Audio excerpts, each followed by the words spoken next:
Государственная инспекция по маломерным судам России отмечает 35-летие со дня образования. Торжественная линейка, посвященная этой дате, прошла сегодня на территории городского пляжа.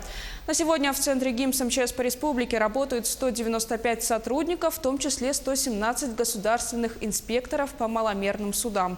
Они осуществляют патрулирование водных объектов с целью недопущения нарушений правил плавания маломерных судов. Также проводят освидетельствование, регистрацию и аттестацию судоводителей.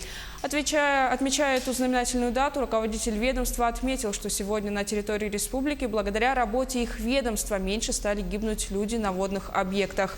На торжественной линейке отличившиеся работники получили благодарственные письма и награды.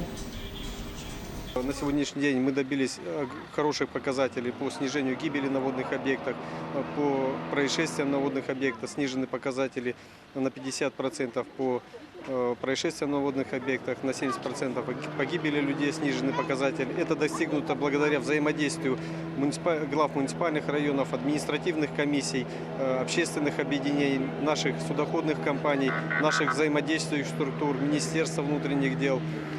Также Следственного комитета, линейное управление на транспорте. Также это достигнуто благодаря многим акциям, которые проводились в течение года.